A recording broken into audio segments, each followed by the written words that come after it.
In this video we're going to discuss the step taxi, what it is, how to perform it, and then how to perform a step taxi turn. Okay, so first off, what is a step taxi? Well, as in this illustration, a step taxi is just like in a boat. When you're in the idle position, you add full power, the nose raises up, but then the whole of the boat transfers over and it becomes on plane, and you can decrease the power. There's very minimum amount of drag. The same thing with the seaplane. You're in the idle position, you add full power, the nose wants to rise up, and then you push the nose down, and then it transfers over to where the floats are kind of on plane, or as in the seaplane world, the pilots refer to it as on step.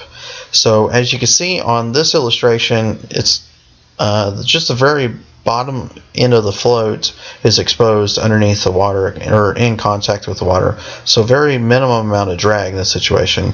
And you want to use step taxis for traveling long distances. You want to get to a far end of the lake, maybe turn around and do a takeoff run, or after you land you may want to go ahead and keep on step and accelerate down the lake and then slow down. So first off, there's a couple of different things that you may want to pay attention to. So step taxis, once you touch down, like in this video, what I'm going to do is I'm going to touch down, and I immediately want to reduce the power to about 2,000 RPM, and that's going to keep me on the step real nicely. I'm not going to decelerate and stuff. It works out good. So either you're accelerating to get on step and maintain it, you want to keep your power about 19,000 RPM, or maybe once after you've already landed and you want to maintain your power about 2,000 RPM. Okay, here I'm on step. I've decreased my flaps to 50%. I got my power set. Now I'm going to do a step taxi turn. So I've got left rudder in and left aileron down, and I'm going around the turn. Now I'm starting to get a porpoising effect, and it's getting worse and worse and worse. And the way to recover from porpoising effect right there is just power to idle, stick all the way back, get the airplane slowed down, the idle taxi, and perform the maneuver again, because eventually it's going to get worse and worse and worse. Now there's a couple little things that you can do. Just add a little bit more power, because a lot of times it's great, you get a little bit too slow, because that centrifugal force and that drag hitting the float sideways are going to slow you down.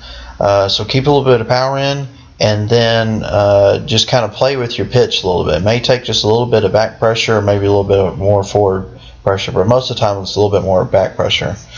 So here I go. I'm accelerating. I got my stick all the way back. The nose comes up once, it comes up twice. Now I'm starting to push forward on the yoke. I'm getting up on the step. Now I can reduce my power back to about 2,000. And now I'll start to do a turn to the right. So I'm leading my turn with my ailerons into the turn.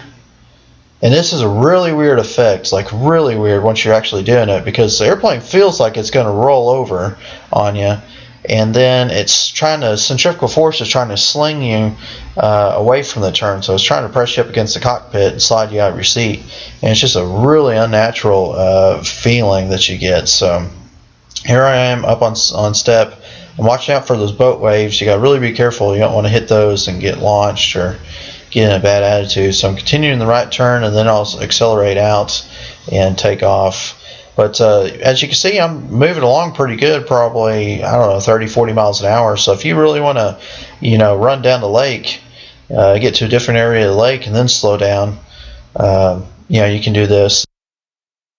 Now also, a step taxi turn can also be used to accelerate and get out of a short confined area. Maybe you're operating in a very small lake or something. You don't have much straight line distance across a particular lake.